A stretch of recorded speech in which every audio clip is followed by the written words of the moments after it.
the head coach of the Silver and Black. We welcome Jon Gruden. Coach, good to talk to you again. Thanks for joining us today. Hey, JT, thanks for having me on. How you doing? Couldn't be better, Coach. Big Cinco de Mayo remote. We're thrilled that you're able to join us for a few minutes. I want to jump right in on off-season, free agency, the draft, the undrafted free agents. It seems like there's an enormous amount of new players coming in. This roster turnover is something that I'm sure you're really encouraged about, getting some of these young players that you wanted. Yeah, very encouraged. And not only do we have some really good young players, we've added a lot of competition. This will be the most competitive training camp that I can remember. We've got roster battles all over the place, and our team is really working hard right now. I hope to see you at training camp. You'll see for yourself. I'll be there, up there a bunch, Coach. Coach, I want to start with the defensive tackles, P.J. Hall and especially Maurice Hurst. I thought this was a critical need for the Silver and Black. Obviously, you and Reggie McKenzie saw the same thing. You have two impact young players who can hopefully blow up the line of scrimmage, stop the run, and get to the quarterback. Yeah, no doubt. We need an inside pass rush. When we won the Super Bowl in Tampa, everybody knows Warren Sapp was the engine that really made it happen. Paul Gunther, our defensive coordinator, comes from Cincinnati. We're running a 4-3 defense, and that 3 technique, the man that plays on the outside shoulder of the guard, is important. He had 5-time Pro Bowler Geno Atkins, and we have got to generate an inside rush, some guys that can wreak havoc. Make the quarterback move laterally so guys like Khalil Mack and Bruce Irvin can go to work. And we really do feel like we've added 2 of the top inside pass rushers in college football. Jon Gruden is our guest, head coach of the Raiders. Coach, Arden Key, I think, is a critical piece in this draft in the 3rd round. Obviously a talent that you believe has tremendous upside and dropped to you in the draft so you could take advantage of where he was. We had to bring him in here. He, in this draft, I believe, was at the top of our board as an outside pass rusher. He's got some pass rush movement skills that are rare. We all know he's had a couple incidents off the field, but this is a young guy that is going to take advantage, I do believe, of this opportunity. We need that 3rd rusher, JT. Eventually, Bruce Irvin, Khalil Mack, they're going to get tired. You need to bring a guy in fresh off the bench, and that'll be key right now. And I think his versatility is going to serve us well. We feel like we can move him and Khalil and Bruce around and create some problems for people.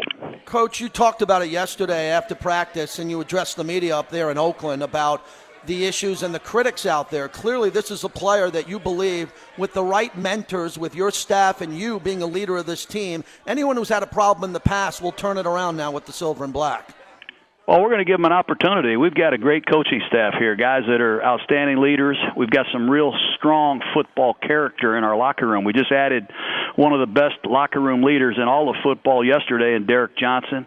You know, guys like Khalil Mack, who we've talked about, and Bruce Irvin have already established themselves in this league, and they're going to help this young man, I think, stay in the channel of success. There's risks with everybody, and I don't know who our 3rd-round pick was last year or the last 3 years, but we feel as good about Arden Key as we do any of those guys.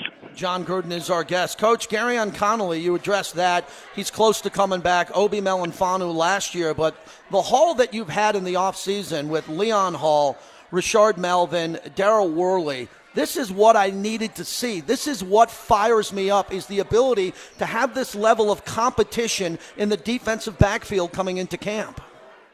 Well, you know, we didn't have the money, salary cap-wise, to put $100 million into a player or two, so we sprayed it around a little bit. And, look, Leon Hall is a dynamic leader. This is a man that will bite you. He is a nasty football player, over 100 tackles, I think, 3 or 4 times.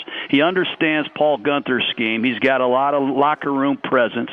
And he needs to show the way to Garyon Connolly. Connolly's got to step up. He's got to earn his job. He hasn't done that yet, but we expect him to. And Rashard Melvin played extremely well. All you got to do is turn on the film last year when he guarded Antonio Brown of the Steelers. He has talent. And we're going to give Worley another opportunity. We just drafted Nick Nelson out of Wisconsin. So you said it. We've got a lot of competition. And don't forget this name, Sharice Wright. He's a guy that knows how to compete on special teams. He's going to be a hard man to get rid of. Coach, take us behind the scenes, whatever you can tell us about trading out of 10 to 15 to get Colton Miller, a 2-for-1, to get the wide receiver Martavius Bryant. I think the deep threat is the key to that draft pick, and obviously getting a big body up front so Tom Cable can mold him into being an eventual Pro Bowler. I give Reggie McKenzie a lot of credit. There were some really good players on the board that we wanted to take. Derwin James was a very good safety, but we took a safety in the first round 2 years ago. We took a safety in the second round last year. You can't take a safety with a premium pick every year. Donald Penn is a 35-year-old left tackle. He's nursing a Liz Frank foot injury. He's not competing right now.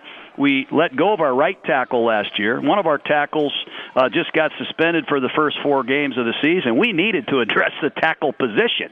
And Derek Carr has been hurt the last 2 seasons, and we liked Colton Miller a lot. We felt he would be there at 15. Reggie pulled the trigger. He moved down. He picked up a 3. He picked up a 5.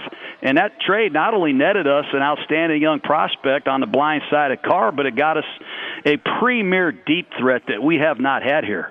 And Oakland Raider fans, real Oakland Raider fans, are going to recognize the speed. And that 5th-round pick also helped translate into Arden Key. So I give Reggie McKenzie and his staff a lot of credit for making that trade. Wrapping it up with John Gruden. Coach, with Derek Carr, I was there when you were working with Gannon. I saw with my own eyes when you would get off the plane and Rich would get back to the facility. You'd be in there at 4 in the morning. The demands that you put on that quarterback helped him become an MVP. Now I look at Derek Carr and his maturity and the next process in his career. He looked great so far when I saw the veteran minicamp. You saw him on the field up close. What are the keys to his development as we get into this upcoming season? The sky's the limit with him. He's got to stay healthy. He's got to stay on the field. And that's the number one, and I think that's the only negative that I've seen in Derek Carr in the last couple seasons. He's been hit too much, and he's missed time. He can make all the throws. He's athletic. JT, I walk in my office at 5 o'clock in the morning in April, and guess who's there at 5:15? I'm not kidding you. This man comes in since the off-season program started. He is a dynamic leader. He really wants to be great. And when he breaks the huddle with Jared Cook at tight end, Marshawn Lynch, and Doug Martin at halfback, and he's got Martavis Bryant, Mari Cooper, and Jordy Nelson with a big, strong offensive line, I think I can see the excitement in his eyes. It's going to be cool. Wrapping it up with John Gruden, the wide receiver Amari Cooper, Jordy Nelson, that type of dynamic combination. I think of what the Patriots have done in the slot. I think a big wide receiver threat over the top. Coach, Amari Cooper, we talk about critics. The critics have been on him for drops and some of the inconsistent play. How do you get more out of him? Well, he had some injuries last year. I think he got to go back to his success that he had as a rookie and as a second-year man. He's one of the few men in the history of football to have back-to-back 1,000-yard seasons to start his career.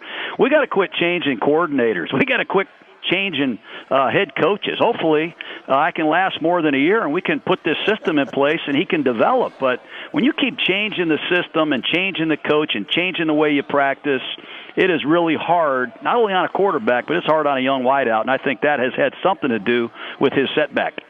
Coach, I'm going to let you go, but I'm looking at Rod Martin, Reggie Kinlaw, I'm looking at Napoleon McCallum. The turnout that you had for your press conference has never been seen before in this league.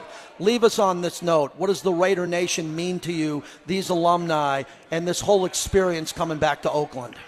That's the only reason I'm here, JT, and I mean that. We had an event the other night, and I got to reunite with some of the great legendary Raiders. Lester Hayes was there, and Darryl Lamonic. It was great to see Jim Plunkett again, and, of course, Willie Brown is hanging around with Ray Chester and Jim Otto. It's just a storied tradition. It takes a lot of, I think, time to talk about how much it means to me, but we're trying to have these men rub off on our new players. There's a strong respect for our legendary tradition here. Thank you so much, Coach. I know you have a busy day. Appreciate it. I'll see you soon. All right. Thanks, JT.